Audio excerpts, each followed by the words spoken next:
Hello, good afternoon student. हमने last lecture में chapter second देखा, एक जगत एक लोक। तो एक जगत एक लोक के बारे में प्रकृति के तत्व हम सबके लिए है। हम सबको समानता से रहना है, बिना भेदभाव के सभी के साथ प्रेम से रहना है। आज मनुष्य की सोच अपनी दुनिया तक सीमित हो रही है। इस काव्य का भाव राष्ट्रवाद की सक्रियता से ऊपर उठकर विश्व बंधुत्व की भावना विकसित कराता है। कि हमने देखा कि एक जगत एक लोक के बारे में और सबको मिलजुल कर रहना चाहिए, मानवता की रक्षा करनी चाहिए, हम सब मिलकर प्रगति करनी चाहिए और सबके साथ न्याय हो, ऐसा हमें करना चाहिए। तो हमने उस दिन पूरी पोयम देखी थी। आज हम पेज नंबर 9 पे स्वाध्याय निम्नलिखित प्रश्नों के उत्तर लिखिए। तो फर्स्ट क्वेश्चन है, इस काव्य में प्रकृति के कौन कौन से तत्व है। तो इस प्रश्न में कौन कौन से प्रकृति के तत्व हैं। तो इस काव्य में प्रकृति के तत्व चंद्रमा, सूर्य, भूमि, आकाश, हवा और पानी है। कि इस काव्य में चंद्रमा, सूर्य, भूमि, आकाश, हवा, ये सब क्या है? प्रकृति के तत्व है। सेकंड नंबर, काव्य का शीर्षक एक जगत एक लोक क्यों रखा गया है। कि उसका एक जगत एक लोक क्यों रखा है? क्योंकि पूरे विश्व को एक ही सूर्य का प्रकाश मिलता है। विश्व में हवा ही एक हवा चल रही है और पानी भी एक ही है। कि हवा भी एक है और पानी भी एक है। सबके जीवन में सुख और दुख समान है। सभी मनुष्यों का शरीर मांस और हड्डियों से बना है। इस तरह कवि ने पूरे विश्व की एकता सिद्ध की है। इसीलिए इस काव्य का शीर्षक एक जगत एक लोक रखा गया है। कि इसका एक जगत एक लोक क्यों रखा गया है? कि पूरे विश्व में एक ही सूर्य है, एक ही हवा है, एक ही पानी है और एक ही हमारा शरीर की मांस और हड्डियाँ एक ही है। नेक्स्ट क्वेश्चन, आप इस काव्य को और कौन कौन से शीर्षक देना चाहोगे। कि इस काव्य का शीर्षक आप कौन कौन से देना चाहोगे? हम इसके अलावा काव्य को ये शीर्षक देना चाहेंगे, एक विश्व एक धरा तथा हम सब विश्व बंधु। ऐसा भी रख सकते, एक विश्व एक धरा, है ना, और हम सब विश्व बंधु, ऐसा भी आप रख सकते हो। फोर्थ नंबर, सभी नदियाँ अलग अलग है, फिर भी कवि क्यों कहते हैं कि एक ही पानी है। देखो कि सभी नदियाँ अलग अलग है, फिर भी कवि क्यों कहते हैं एक ही पानी है। तो सभी नदियों के पानी की वैज्ञानिक संरचना एक जैसी है। सभी नदियों के पानी का मनुष्य के लिए समान उपयोग है। इसीलिए कवि ने कहा है, अलग अलग नदियों के पानी को एक ही पानी कहते हैं। तो यहाँ पे हमने स्वाध्याय के क्वेश्चन आंसर देखे। अब विलोम शब्द मीन्स विरोधी शब्द, अपोजिटिव अर्थ वाले शब्दों के जोड़े बनाइए और उदाहरण के अनुसार वाक्यों में प्रयोग कीजिए। कि हमें वाक्य में प्रयोग करना है। जैसे उदाहरण दिया है पास, तो उसका अपोजिटिव क्या हुआ? दूर, है ना। मेरा घर के पास मीना का घर है, तो पास वर्ड आया। अब दूर का बनाते हैं। रुद्र का घर मेरे घर से दूर नहीं है ना, हुआ ना, दूर वर्ड आना चाहिए। तो अब है शुभ। तो शुभ के दिवाली का दिन सबके लिए शुभ दिन है ना, शुभ वर्ड आया। तो अशुभ, उसका अशुभ होता है। कल का दिन आपके लिए अशुभ है, ऐसा भी लिख सकते, कल का दिन आपके लिए अशुभ है। सेकंड है चेतन, उसका अपोजिटिव जड़, आपको अंदर सर्कल में दिया ये हुआ है। वृक्षों में भी चेतन है, वृक्षों में क्या है, चेतन है। तो जड़ का क्या आएगा, वनस्पति जड़ नहीं है, वनस्पति क्या नहीं है, जड़ नहीं है। थर्ड नंबर जीवन, जीवन क्या क्या आएगा, पॉजिटिव मृत्यु। औषधियाँ हमें जीवन देती है, क्या औषधियाँ हमें जीवन देती है। अब मृत्यु क्या क्या आया, औषधियाँ हमें मृत्यु से बचाती, कि औषधियाँ पीने से हम मृत्यु से बच सकते हैं। ओके, अब है फोर्थ नंबर स्वामी, स्वामी का पॉजिटिव दास है ना। तो ईश्वर सबका स्वामी है, वाक्य प्रयोग क्या होगा, ईश्वर सबका स्वामी है। दास, वह किसी का दास नहीं है, वह क्या नहीं है, किसी का दास नहीं है। अब लास्ट प्रकाश, प्रकाश का क्या आएगा, अंधकार। तो सूर्य हमें प्रकाश देता है, सूर्य हमें क्या देता है, प्रकाश।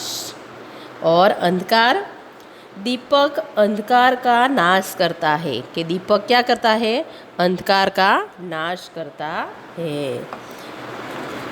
अब है उदाहरण के अनुसार समान प्रास वाले शब्द बनाकर लिखिए, है ना।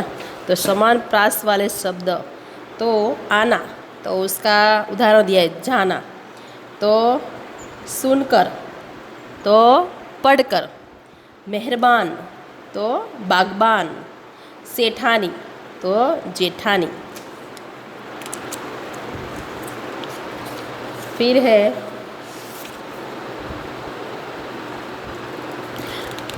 अब नेक्स्ट,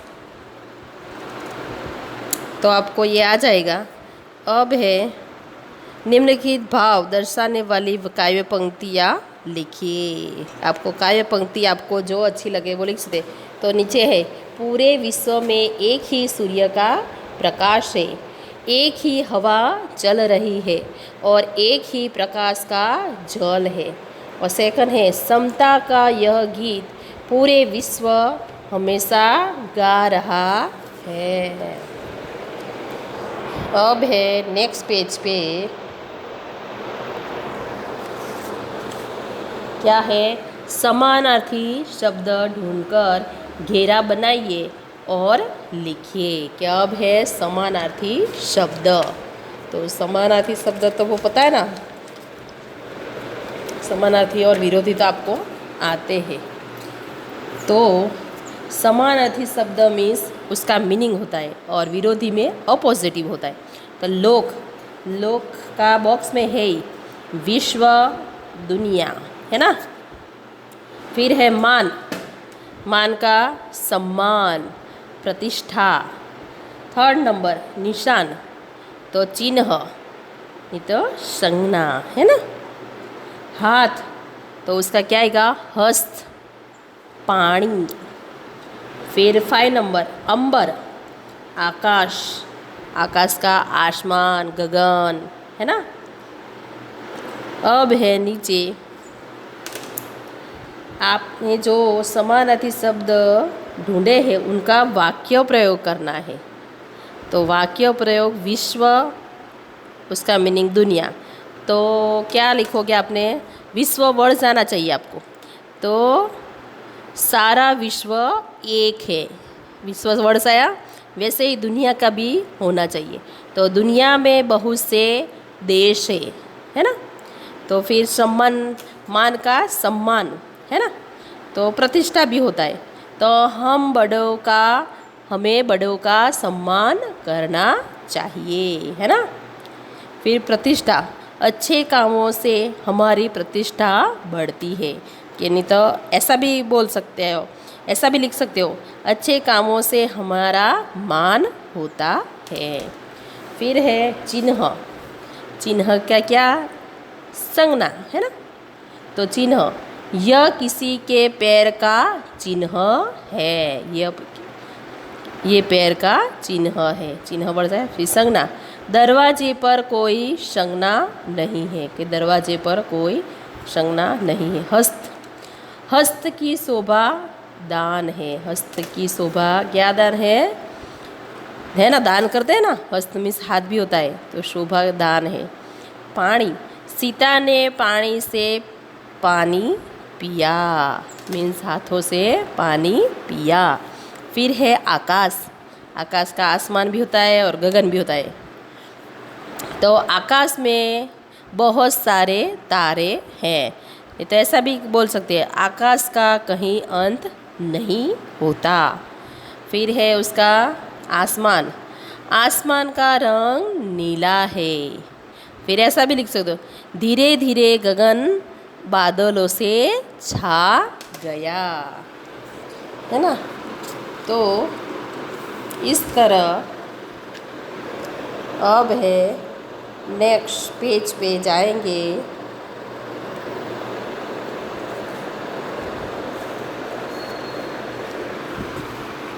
तो थोड़ा सा रह गया है, तो बॉक्स देखिए आप, हमारे नीचे का बॉक्स रह गया 7 क्वेश्चन में। नीचे दिए गए हुए चौरस में से उदाहरण के अनुसार संज्ञा शब्द बनाइए और उसका वाक्य प्रयोग कीजिए। कि संज्ञा शब्द बनाना है और वाक्य, उदाहरण दिया है फूल, यह फूल सुंदर है, दिया है ना।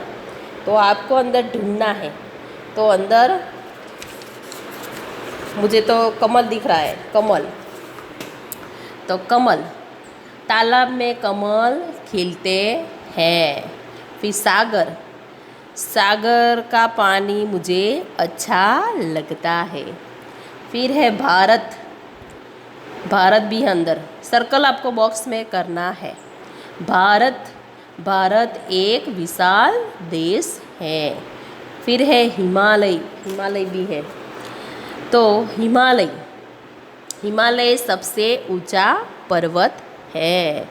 फिर है आरती, आरती, मंदिरों में शाम को आरती होती है। फिर क्या दिखाई दे रहा है आपको, फूल, फूल है ना, फूल तो आप आ गया, मुझे गुलाब का फूल सुंदर है। अब नेक्स्ट पेज पे भाषा सज्जता, इन वाक्यों को पढ़िए। लक्ष्मी आज स्कूल क्यों नहीं आई? शिक्षिका ने पूछा। वाह, गुड़िया तो बहुत अच्छी बनी है। किशन ने कहा, हाँ बेटी, मैं तुम्हें खिलौने बनाना ज़रूर सिखाऊंगा। 4 नंबर, क्यों, वहाँ कोई तकलीफ़ है? किसी भी भाषा को बोलते, पढ़ते और लिखते समय अर्थ को स्पष्ट करने के लिए वाक्यों के बीच या अंत में थोड़ा रुकना पड़ता है। कि कोई भी हम बोले सेंटेंस, उसमें बोलना पड़ता है। इस रुकावट का संकेत देने वाले लिपि चिन्हों को विराम चिन्ह कहते हैं। कि इस चिन्ह को विराम चिन्ह कहते हैं। तो आज हम विराम चिन्ह किसे कहते हैं वो देखेंगे। पूर्ण विराम, इसका प्रयोग वाक्य पूर्ण होने पर होता है। जैसे मोहन ने पत्र लिखा, तो वो पूर्ण विराम हुआ। सीता स्कूल नहीं गई, वो सेंटेंस उसका फिनिश हुआ, तो उसे पूर्ण विराम कहते हैं। अब नेक्स्ट पेज पे, पेज नंबर 12, अल्प विराम। कि अल्प विराम किसे कहते हैं? अल्प विराम का प्रयोग वाक्यों में थोड़ा रुकने का संकेत देने के लिए कहते थे। हम वाक्य जो बोलते हैं तो बीच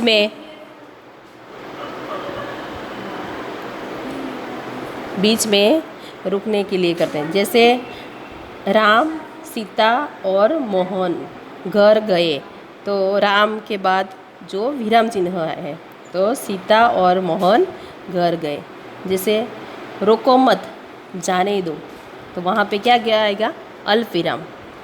फिर है प्रश्नवाचक चिन्ह कि प्रश्नवाचक चिन्ह किसे कहते हैं? किसी भी व्यक्ति से कोई जानकारी प्राप्त करने के हेतु उपयोग में लिए गए जाने वाले वाक्यों में अंत में प्रश्नवाचक चिन्ह लगाया जाता है।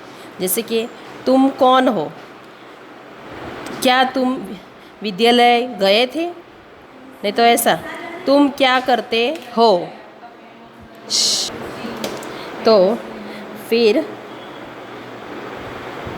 विस्मय यदि बोधक चिन्ह, तो वो उसे कहते हैं आश्चर्य चिन्ह, कहते हैं ना। आश्चर्य, घृणा, सुख, दुख आदि भावों को प्रकट करने के लिए उसका प्रयोग होता है। आश्चर्य हम करते हैं ना, जैसे कि अरे, बाप रे, वाह, शाबाश, हाँ, वाह, आपने तो कमाल कर दिया। फिर अरे, क्या हो गया, है ना, तो उसे कहते हैं आश्चर्य चिन्ह। फिर है योचक कि योचक चिन्ह का प्रयोग सामाजिक शब्दों को जोड़ने के लिए होता है। जैसे कि सुख दुख, माता पिता, पाप पुण्य, देश विदेश आदि। जैसे है उदाहरण है, सबके जीवन में सुख दुख आते हैं और माता पिता की सेवा ही सच्ची पूजा है। ये क्या हुआ? योचक चिन्ह हुआ। अब है निर्देशक कि निर्देशक, जहाँ हम निर्देशक करते हैं ना, वो निर्देशक चिन्ह का प्रयोग वाक्य में बात को स्पष्ट करने के लिए होता है। जैसे मोहन ने अपने मित्रों राकेश, आकाश, अविनाश से रुपये मांगे, तो ग्राहक इस पुस्तक का क्या मूल्य है? दुकानदार यह 25 रुपये की है, तो वह निर्देश कर रहा है, बता रहा है। फिर है कोष्टक, किसी भी शब्द के अर्थ को स्पष्ट करने के लिए कोष्टक का प्रयोग होता है। जैसे अध्ययन मीन्स पढ़ना हर क्षेत्र में लाभ देता है। जैसे विरोधी, विलोम शब्द लिखिए, ये सब क्या है? कोष्टक है। हम बोलते हैं ना, विरोधी शब्द लिखिए, विलोम शब्द लिखिए। फिर अवतरण चिन्ह, इकहारा मीन्स अवतरण चिन्ह का प्रयोग किसी के उपनाम, रचना या पुस्तक के शीर्षक आदि को उद्धृत करते समय किया जाता है। जैसे अवतरण चिन्ह आपको पता होगा कि उसकी रचना या पुस्तक के शीर्षक आदि को उद्धृत करने के लिए समय पर किया जाता है। जैसे समझदार नन्ही, पाठ के लेखक है शंकर सुल्तानपुरी। फिर है उदाहरण में सूर्यकांत त्रिपाठी का जन्म, सूर्यकांत त्रिपाठी का उपनाम निराला है, वो क्या कर रहा है? इकहारा, अवतरण चिन्ह में बताते हैं निराला, उसका पेट नेम है। दोहरा, किसी भी व्यक्ति के कथन को मूल रूप में उद्धृत करने के लिए दोहरे उद्धृतारण चिन्ह का प्रयोग किया जाता है। जैसे कि महात्मा गांधी जी ने कहा है कि प्रार्थना ही आत्मा की खुराक है। फिर ऐसा भी है कि शास्त्री जी ने नारा दिया, जय जवान जय किसान, तो उसमें आया ना दोहरा। फिर है ये रहे हमारे चिन्ह, कौन से देखें? पूर्ण विराम, विराम चिन्ह, फिर अल्प विराम, प्रश्नवाचक, योचकवाचक, निर्देशवाचक, अवतरण चिन्ह, ये हमने देखा। अब है नेक्स्ट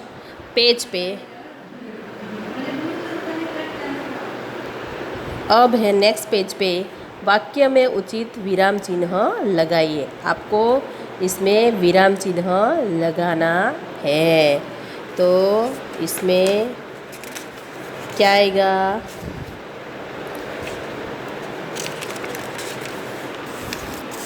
छी छी, तुमने यह क्या किया? के छी छी, तो इसमें कौन सा चिन्ह आया? बताओ कौन सा चिन्ह आया? तो इसमें आया छी छी में